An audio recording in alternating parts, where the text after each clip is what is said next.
My name is Dawit Asfaw, and I'm candidate doctor, and this is a course title called Social Welfare. This is a degree program and presented by the Gelila International Seminary, Addis Ababa. The course content of the Social Welfare course has two main parts. Part one is about individual and social welfare, and the second part is part two, the welfare state. So under each part and subdivided course content has different chapters. Chapter 1 up to 5 is about individual and social welfare. Chapter 1 is about welfare, and chapter 2 is about the social norms, and chapter 3, altruism, exchange and stigma. Chapter 4 is about freedom. This is a part of the social welfare. And chapter 5 is about rights. And part 2 is about the welfare state. It has also 5 chapters. Under this part 2, the welfare state. And chapter 6 is about social service and welfare state. And chapter 7 is about democracy. What's called democracy, and we will see some of the issues and terms about the democracy, what does it mean in the social interaction. And also chapter 8 is about power and authority. And chapter 9 is about equality, and chapter 10 is about social justice. So all these 10 chapters we are going to discuss about it in shortly. So you will find the detail of this course in the main module text. So this one will be distributed to each of the students who's going to take these courses. So I will go to the part 1. It is about individual and social welfare. So the chapter 1 explores and explains about what does it mean, welfare. As you know, that welfare provision primarily serves recipients' physical and material interests, which are interconnected with socially defined needs and wants, and cannot be served solely by considering wants. So always, when we talk about welfare, we are also at the same time we define about needs, and wants go together interdependently. So social welfare encompasses both individual and collective welfares with common interests and conflicts, because since there is a social interaction, there is also, you'll find common interests and conflicts in the society and also in the social welfare. So this has also may bear costs for benefit. So that's why social welfare also it has common interests and conflicts. This also may have also the costs for others to benefit. Welfare, as you know, that refers to the provision of social services such as healthcare, housing, social security, education, and social works, and also aimed at providing well-being and promoting altruism. So welfare, always when you talk about welfare, we have to see the provision of the welfare that encompasses social services such as I have said, that healthcare, housing, social security, education, and other social works. And also these services can be curative.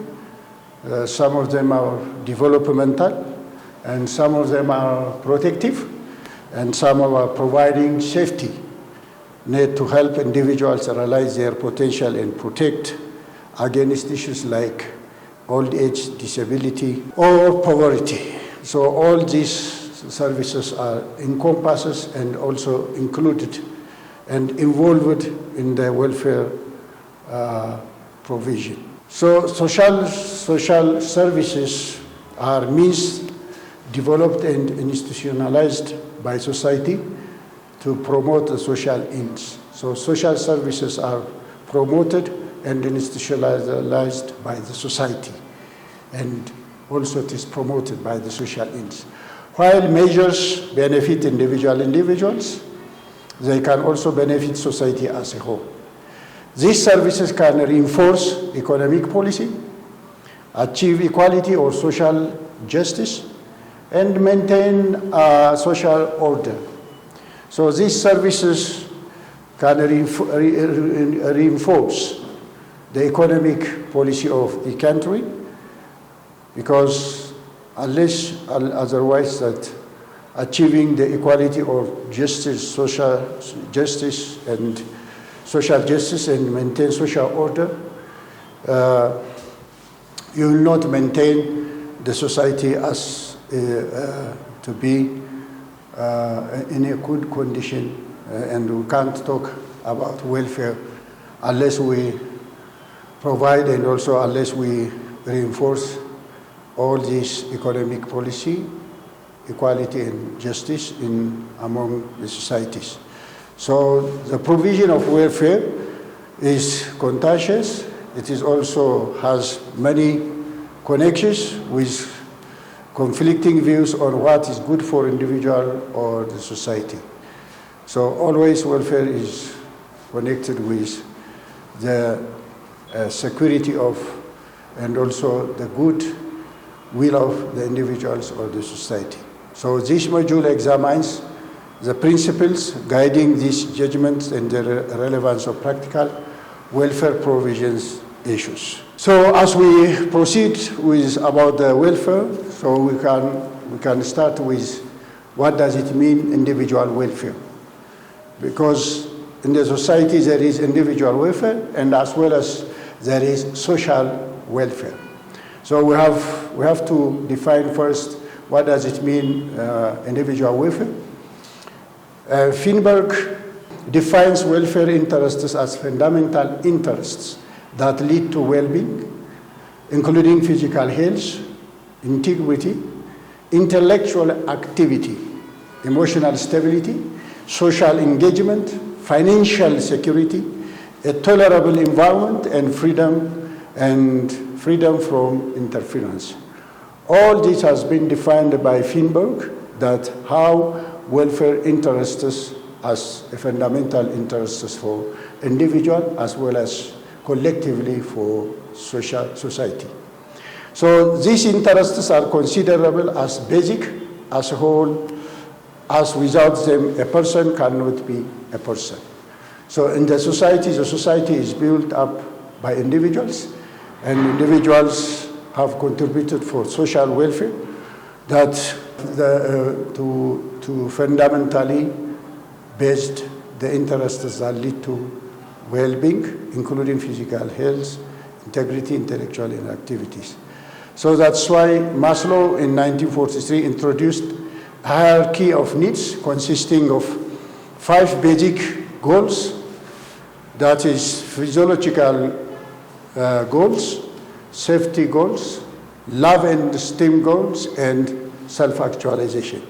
So in a society, an individual welfare begins with psychological safety, love and esteem, and self-actualization process. So the ladder has to put in that way. So these goals are related and arranged in an hierarchy of propendency, with the most prominent goals dominating conscious. One can also believed and also dependent on, from the individual point of view, he connected with his beliefs. So welfare will start and begin with beliefs. And someone say, or an individual said that, I believe in God, and I believe in the search for economic and social justice, especially through fair trade. And he can say that also, according to him, based on his beliefs, that I believe that all people are equal. These all the basic fundamental requirements for somebody says that this is an individual welfare that connected with his spiritual life. So I believe all people have a spirituality and have a right to express its different ways and freedom. So the concept of the welfare, which prioritizes psychological needs over safety, has three main problems. Always when we think about the concept of welfare, we have connected with three main problems. We raised this one. The first one is Maslow's hierarchy of needs arguable, as love is often subordinated to safety. The second one is the basic needs cannot be ordered in hierarchy, because as people are affected by interdependent needs. Different individuals have different interests and needs, so because of that, one people are kind of affected by interdependent needs. So needs depend, different peoples have different needs, so the basic needs cannot be ordered in hierarchy, as Maslow put it. The third one is the problem as with the concept of welfare is applying this approach to welfare provision is difficult, as education often seen as a social service, while emotional needs are not. So these three welfare concept problems have raised in the Maslow's hierarchy of needs, which is very arguable, and also different interests and different needs is has a different meaning according to the individual's life proof. So despite the concept of welfare encompassing physical, emotional, material, and spiritual aspects, it is primarily focused on physical and material well-being in the social policy. As we continuing this about the concept of the welfare, the list of needs commonly considered includes food. As you know that the basic needs, including food, shelter, and other services like housing, medical care, education, social and environmental services, consumer goods, recreational opportunities, and transport facilities. All are this one is creates the welfare of an individual, and as individual and also as a society, all are these the common needs of the welfare. So, however, employment opportunities are excluded. Other needs include physical care, clothing, fuel, and money, also part of the welfare of an individual. The list is limited to areas social provision can be made, making need a claim against others. So due to this one, the classification of needs varies based on the strengths and essentiality of the claim.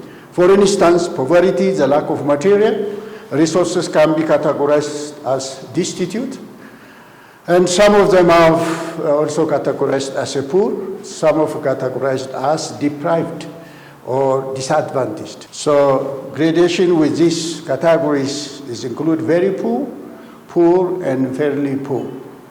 So all these are the instance of the needs that is essentially claimed by the individual welfare.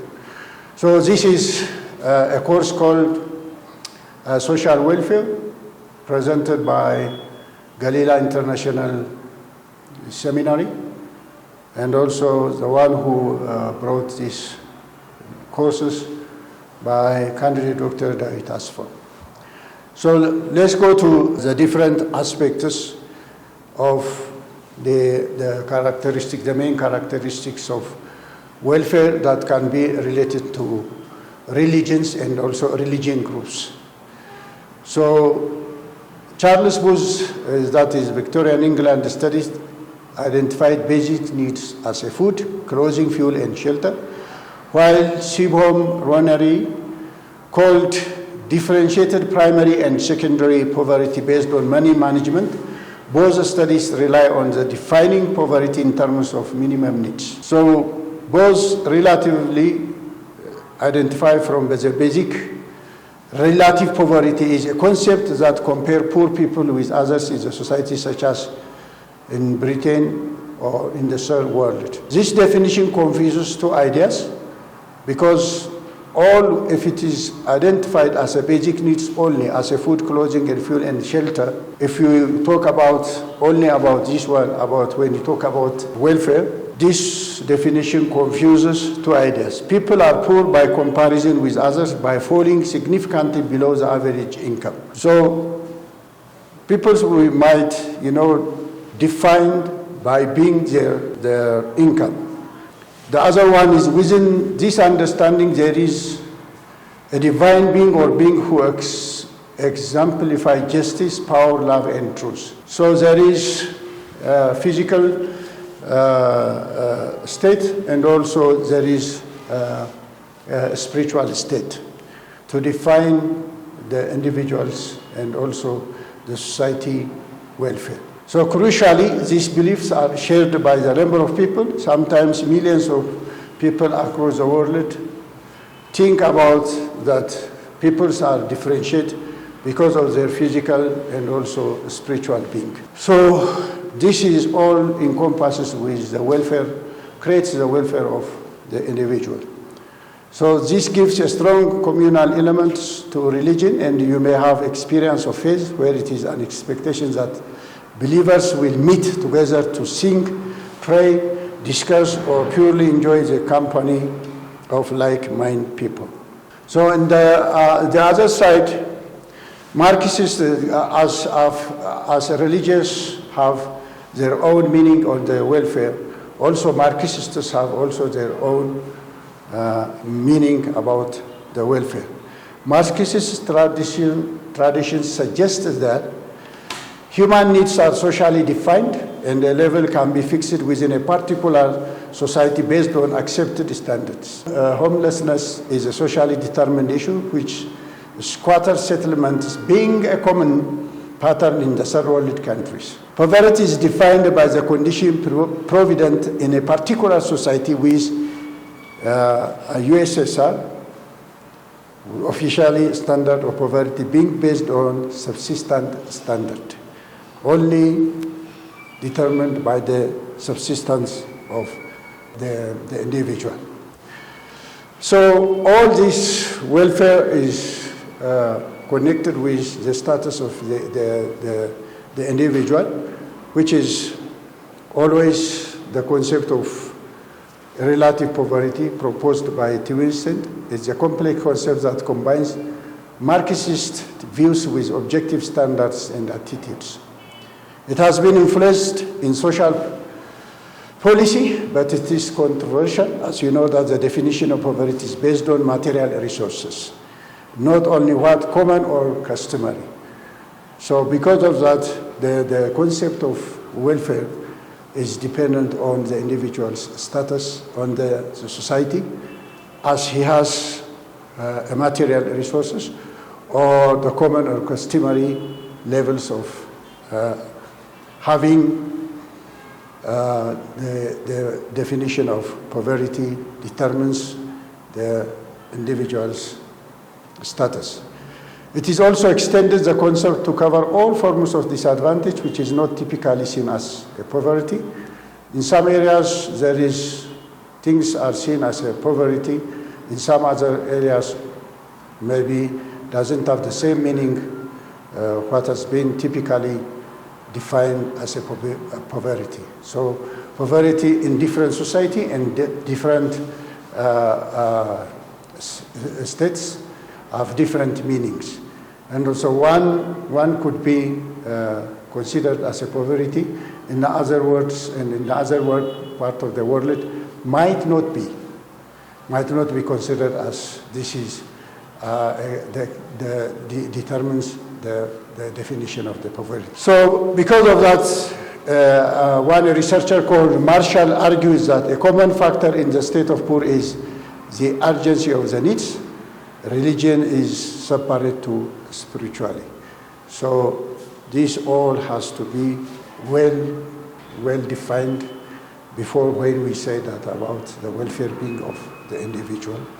And also we have to ask the needs and the wants of a particular individual to say this is poor or fair poor or other categories of societal and individual status. Bart Shaw in 1972, he is trying to see the human being needs and wants, differentiates between felt and expressed needs, stating that felt needs is what people feel they must have, while expressed need is a strongly expressed want. So he's trying to define the human being needs and wants according to his stating that the needs is what people feel they want to have it, but while the expressed need is a little bit strongly expressed want. So both these has to be defined very well. What does it mean individual needs and individual wants? At the same time, collectively, we have to think that, what does it mean? We mean that, a society needs and a society wants. So these categories are formed by people in needs themselves, unlike normative and comparative concepts. Interests can be categorized by the person, so all the needs and wants are also categorized by the people's interest and person's interest. Happiness is a mental state and value ladder term, suggesting individual feelings are important. Yes, it is important in welfare.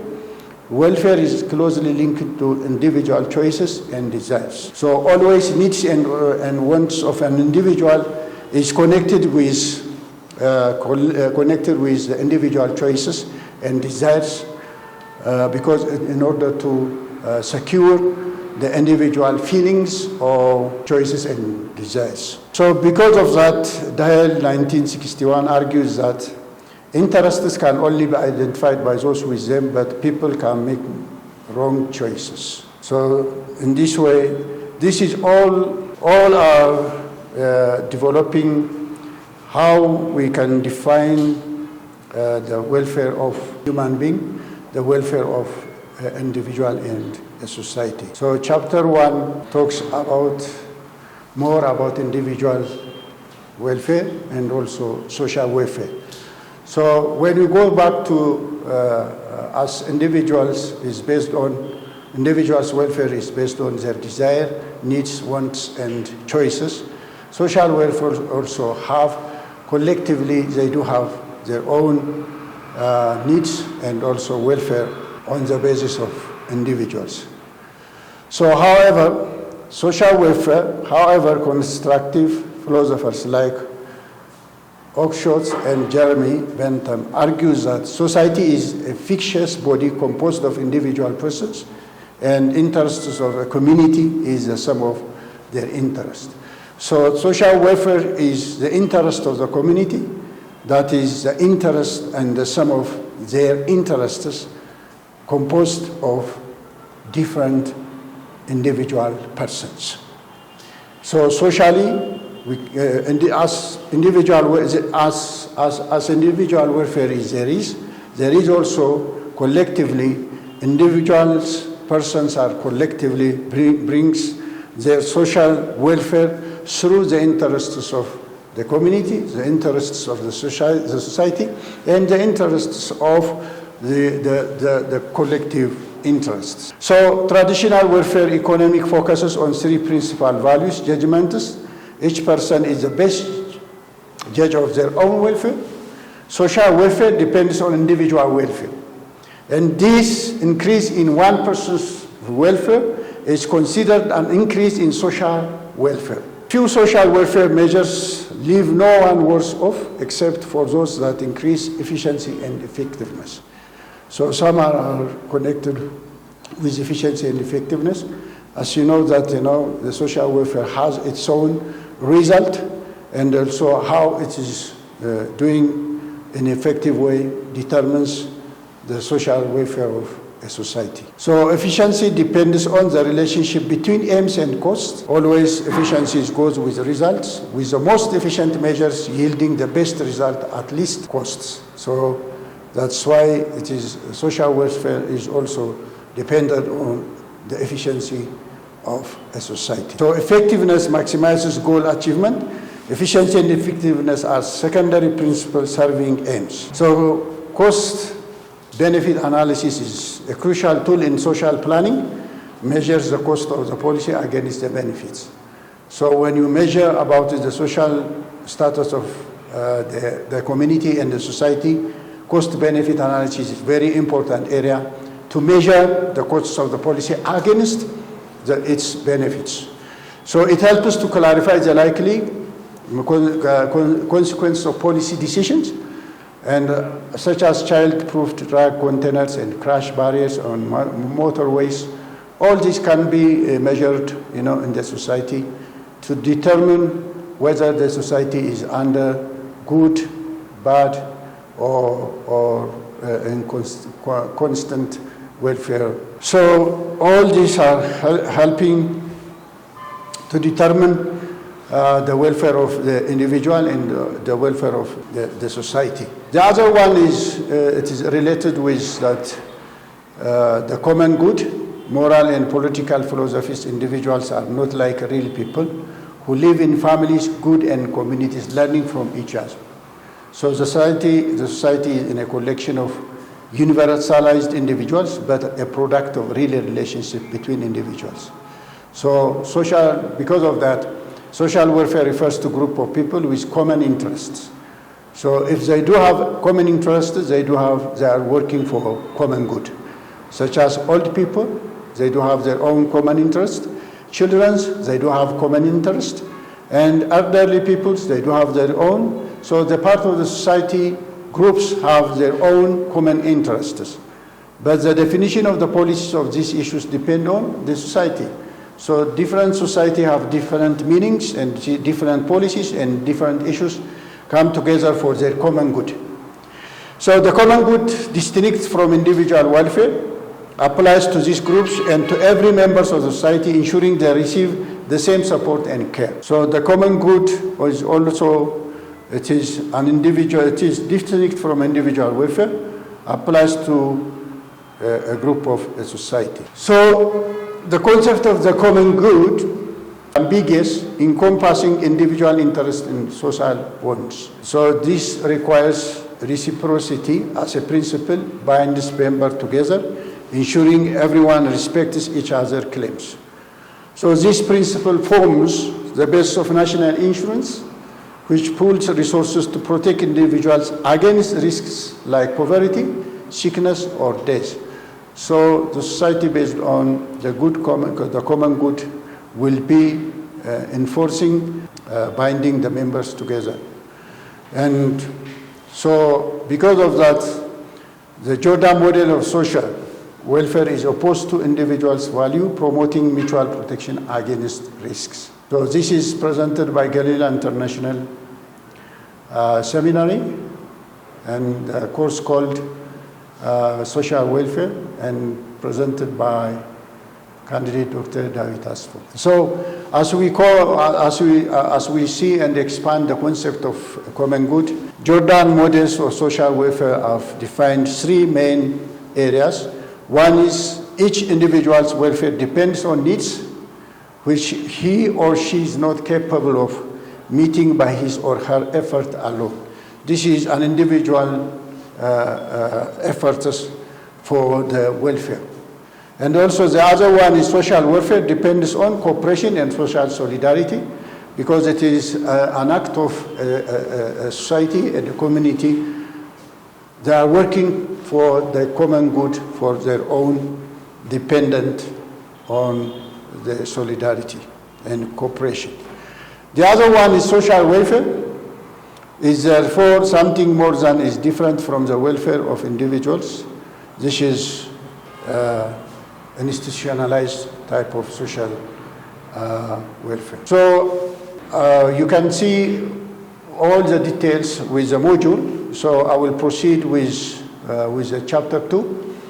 because as you know that the social welfare encompasses with many things that we have to cover with.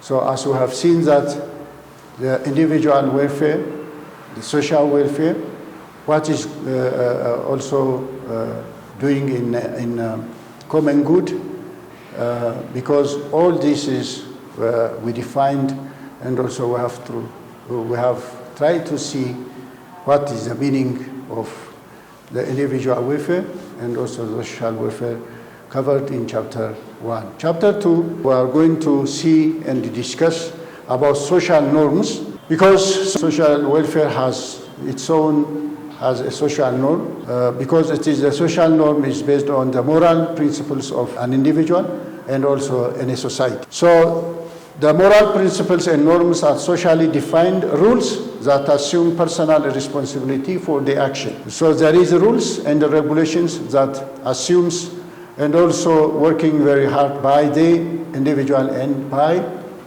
society.